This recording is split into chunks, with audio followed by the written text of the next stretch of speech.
విశ్వవిఖ్యాత నట సార్వభౌముడు, మనందరికీ కూడా ఆరాధ్యుడు, ఇంతమందిని ఒక తాటి మీద నిలబెట్టగలిగినటువంటి ఒకే ఒక్క నాయకుడు, ప్రజల మనీషి అన్న నందమూరి తారక రామారావు గారి 101వ జయంతి సందర్భంగా ఇక్కడ ఇంత పెద్ద ఎత్తున వేడుకల్ని ఆర్గనైజ్ చేసినటువంటి టీం అందరికీ ముందరగా నా ధన్యవాదాలు తెలుపుతున్నాను. అలానే ఇలాంటి ఒక కార్యక్రమంలో నన్ను కూడా భాగస్వామి చేసినందుకు మీ అందరికీ కూడా నా జీవితాంతం రుణపడి ఉంటాను.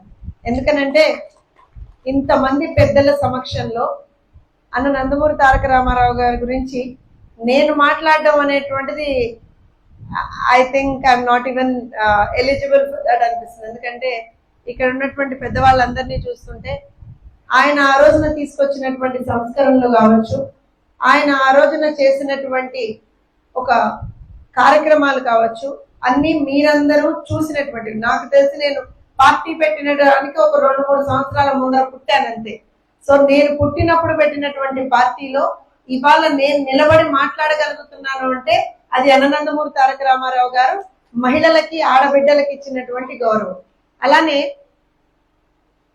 ఎన్టీఆర్ గారి గురించి మాట్లాడినప్పుడు చాలా మంది అన్ని చెప్తుంటారు, కానీ నాకైతే 3 ఫ్రేజెస్ గుర్తొస్తాయి. నటనలో ఆయనకి సాటి ఎవరూ లేరు, రాజకీయాల్లో ఆయన చతురతకి సాటి ఎవరూ లేరు, సేవా రంగంలో కూడా ఆయనకి సాటి ఎవరూ లేరు.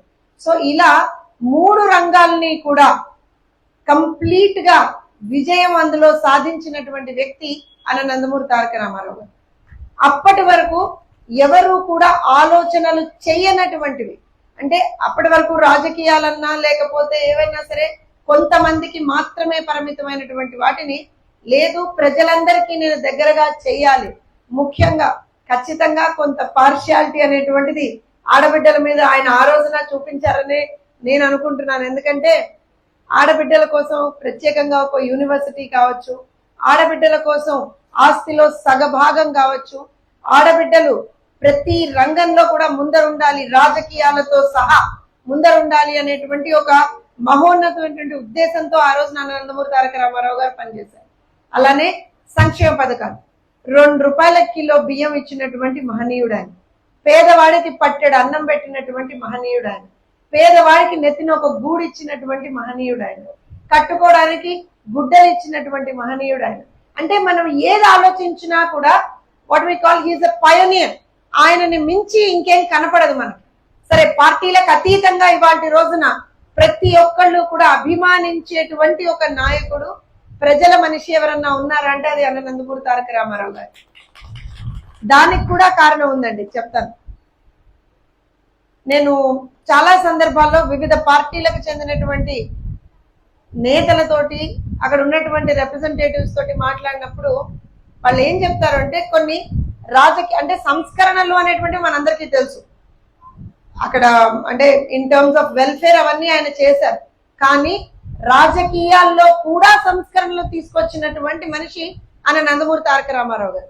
అందుకే ఇవాళ రోజున కొన్ని వర్గాలు ఏదైతే రాజకీయాలకి అప్పటి వరకు వాళ్ళకి ఎంట్రీ లేదో ఆ వర్గాలు కూడా ఇవాళ రాజ్యాధికారంలో ఉన్నాయి అని అంటే అది కేవలం అన్న నందమూరి తారక రామారావు గారు ఆ రోజున తీసుకొచ్చినటువంటి సంస్కరణ.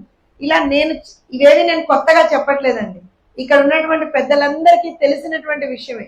కాకపోతే ఆ మహామనీషి జన్మించి 101 సంవత్సరాలైంది.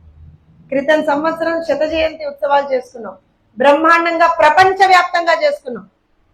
తెలుగువాడు ఎక్కడ ఉంటే, ఏ మూలన ఉన్నా, ప్రపంచంలో ఏ మూలన ఉన్నా సరే తెలుగోడి ఆత్మ గౌరవ ప్రతీక అన్న నందమూరి తారక రామారావు గారు అన్నట్టుగా ప్రతి వాళ్ళు కూడా ఆయన జన్మని వాళ్ళు సెలబ్రేట్ చేసుకున్నారు. ఇవాళ 101వ జయంతి సందర్భంగా కూడా ప్రపంచ వ్యాప్తంగా అన్న నందమూరి తారక రామారావు గారిని స్మరించుకుంటున్నారు, ఆయన చేసినటువంటి మంచి పనులను గుర్తు చేసుకుంటున్నారు, ఆయన ఏ రకంగా ఒక ఇంపాక్ట్ చూపించాడు సమాజం మీద ఓవరాల్ గా అనేటువంటిది అందరూ గుర్తు చేసుకుంటున్నారు. కాకపోతే ఒకటి నా మనస్సులో ఉన్నటువంటి మాట అయితే ఒకటి చెప్తానండి పెద్దలందరి సమక్షంలో. నందమూరి తారక రామారావు గారు ఆ రోజున నేను ఇందాక అన్నట్టుగా నటనలో కావచ్చు, రాజకీయాల్లో కావచ్చు, సేవలో కావచ్చు, అన్నిట్లో ఆయన హీ వాజ్ ఆన్ టాప్. కానీ ఆయన పేదవాడి గురించి ఆలోచించాడు, సగటు జీవి గురించి ఆలోచించాడు. సో ఇవాళ మనం ఏ స్థాయిలో ఉన్నా సరే, రాజకీయాల్లో ఉన్నామా, సేవా రంగంలో ఉన్నామా, ఇంకో ఫీల్డ్ లో ఉన్నామా, డాక్టర్స్ గా ఉన్నామా, అంటే ప్రొఫెషనల్స్ గా in terms of legal teams లో ఉన్నామా, ఎక్కడున్నామా అనేది కాదు, సగటు జీవికి, సగటు మన పక్కన ఉన్నటువంటి వాడికి మనం మంచి చేయగలవా, ఎలా చేయగలం అనేటువంటి ఆలోచన తెచ్చుకోవడమే అన్న నందమూరి తారక రామారావు గారు చూపించినటువంటి ఒక బాట. నేనైతే అది చాలా బలంగా నమ్ముతానండి. మనం మన పక్కన ఉన్న వాళ్ళకి మంచి చేయాలి, సమాజంలో మనం ఒక మంచి జీవులుగా ఉండి ఇంకా అందరినీ అలానే తయారు చేయాలి అనేటువంటి ఒక కృత నిశ్చయంతో, ఒక మంచి భావనతో ఆ రోజున ఆయన పనిచేశారు. ఆయన బాటలో నడుస్తున్నటువంటి ప్రతి ఒక్కళ్ళు ఆయన అభిమానించే వాళ్ళం. నేను పార్టీ గురించి మాట్లాడలే ఇక్కడ. పార్టీలో డెఫినెట్ గా we stand a little bit more edge. కాకపోతే ఆయన అభిమానులుగా ఉండేటువంటి ప్రతి ఒక్కళ్ళను కూడా ఆయన చూపించినటువంటి బాటను ఫాలో అవుతూ ప్రజలకి ఏం మంచి చేద్దామా, మనం బాగున్నాం అనేటువంటి కాన్సెప్టే కాకుండా మన చుట్టూతో ఉన్నటువంటి సమాజంలో ఏ విధమైనటువంటి కాలుష్యం లేకుండా, కాలుష్యం అంటే నేను ఏదో వాహన కాలుష్యమో శబ్ద కాలుష్యమో మాట్లాడట్లా, ఏదైతే ఒక I think emotional pollution what we call, ఆ ఇమోషనల్ పొల్యూషన్ ఏదైతే భావ కాలుష్యం అంటారు చూసారా, అది ఉంది కదా సమాజంలో, అది లేకుండా చెయ్యాలి అనేటువంటి ఒక మహోన్నతమైనటువంటి ఉద్దేశంతో ఆ రోజున ఆ పెద్ద ఆయన పనిచేశారు. ఆయన్ని గుర్తు చేసుకుంటూ మళ్ళీ ఒక్కసారి ఆయన ఏదైతే ఒక బాట చూపించారో దాంట్లో పయనించుకుంటూ నలుగురికి మంచి చేద్దాం, మనం బాగుందాం, నలుగురిని మంచిగా చూసుకుందాం, సమాజాన్ని బాగు చేద్దాం, రాష్ట్రాన్ని బాగుపరుచుకుందాం, దేశాన్ని బాగు చేసుకుందాం. ఇదే ఆయన ఆ రోజున చూపించినటువంటి బాట. ఆ బాటలోనే అందరం ముందరికి వెళ్దాం. మరొక్కసారి అందరికీ నాకు ఇలాంటి ఒక బ్రహ్మాండమైనటువంటి అవకాశాన్ని కల్పించినటువంటి టీం అందరికీ, అలానే ఇక్కడికి రావాలి అనేటువంటి ఒక ఆలోచన మీ మనసులో వచ్చినందుకు కూడా నేను ధన్యోస్తుంది. ఎందుకనంటే ఏదైనా పూర్వజన్మ సుకృతం అంటారు. నేను ఇవాళ ఒక స్థాయిలో నిలబడి మాట్లాడగలుగుతున్నాను అని అంటే అది ఖచ్చితంగా ఆయన నందమూరి తారక రామారావు గారు చూపించినటువంటి ఒక బాట, నారా చంద్రబాబు నాయుడు గారు చూపించినటువంటి ఒక బాట. So I will not go behind in saying that statement. ఇవాళ నాలాంటి ఎంతో మంది మధ్య తరగతి వ్యక్తులకి కూడా ఒక మంచి భవిష్యత్తును కల్పించినటువంటి వ్యక్తి అన్న నందమూరి తారక రామారావు గారు, నారా చంద్రబాబు నాయుడు గారు, తెలుగుదేశం పార్టీ. సో అలాంటి ఒక పార్టీలో భాగస్వాములుగా ఉన్నందుకు నేను గర్వపడుతూ, ఇలాంటి ఒక అవకాశాన్ని నాకు కల్పించినందుకు ఇక్కడికి వచ్చినటువంటి ప్రతి ఒక్కరికి, టీం అందరికీ, కౌసల్య కాలనీ టీం అందరికీ కూడా ముందరగా నా ధన్యవాదాలు. అలానే ఎప్పటికీ ఇలానే మీరు చేసుకున్నటువంటి వేడుకల్లో నాకు కూడా ఒక భాగం ఇవ్వండి. ఎందుకనంటే పూర్వజన్మ సుకృతం అంటాను. పూర్వజన్మ సుకృతం. అన్నగారి జయంతి ఉత్సవాల్లో భాగం పంచుకోవడం అనేటువంటిది ఎంతో పుణ్యం చేసుకుంటే గాని ఆ అవకాశం రాదని నేను చాలా బలంగా నమ్ముతానండి.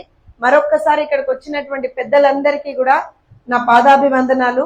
మీలాంటి వాళ్ళ స్ఫూర్తితోటే మేమందరం కూడా ముందరికి వెళ్తున్నాం. దయచేసి అన్నగారు ఏదైతే ఆ రోజున, ఎందుకంటే you had the Levi of working and seeing him at your stage. So ఖచ్చితంగా మేము ఏదన్నా మిస్ అవుతుంటే మాత్రం మాకు చెప్పాలని, మమ్మల్ని సరిగ్గా గైడ్ చేయాలని చెప్పి కోరుతున్నాం. అందరికీ నమస్కారాలు. ఒక్కసారి మాత్రం ఇక్కడికి విచ్చేసినటువంటి వాళ్ళందరికీ మనస్ఫూర్తిగా ఒక రిక్వెస్ట్ చేస్తున్నాను, చేతులు జోడించి జోహార్ అన్న ఎన్టీఆర్, జోహార్ అన్న ఎన్టీఆర్, జోహార్ అన్న ఎన్టీఆర్. Thank you. ఇప్పుడు మన మేడం చిన్న